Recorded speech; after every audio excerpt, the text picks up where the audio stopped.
Hello everyone, hope usuku lakho luhamba kahle.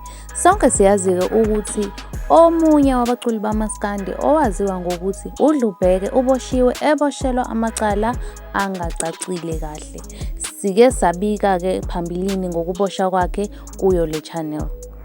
Abaningi bayazi-ke ukuthi uDlubheke indodana yomphathi weqembu elaziwa ngokuthi Izingane Zoma uShobeni Khuzwayo. Kuthiwa uDlubheke ufela amacala kayise uShobeni.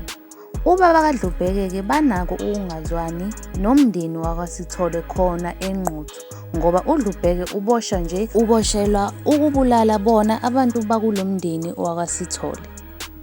Lokungazwani kwabo-ke kusolwa inkosi yakhona kuleya ndawo-ke u-Ashwell Sithole ukuthi ingene yagamanxa kulolu daba. Ingakho-ke nomphakathi usunxuse indlonkulu kaZulu kanye nomphathiswa womnyango wezokubusa nokubambisana nobuholi bomdabu KwaZulu Natal, umfundisi uThulasizwe Buthelezi, ukuthi bangenelele kulempi yale mindeni eqhubekayo ngoba babuka ukuthi inkosi ayinakile le ndaba kanti umphakathi usabela ukuthi kuzoqhubeka kuliwe njengoba kuza amaholidi aDisemba.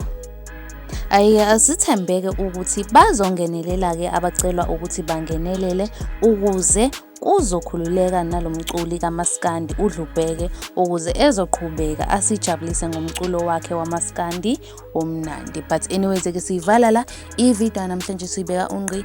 I really hope you enjoyed ivideo namhlanje. If you did, make sure that you smash the like button, uphinde usmash nalo subscribe button, and mina-ke I will see you in the next video.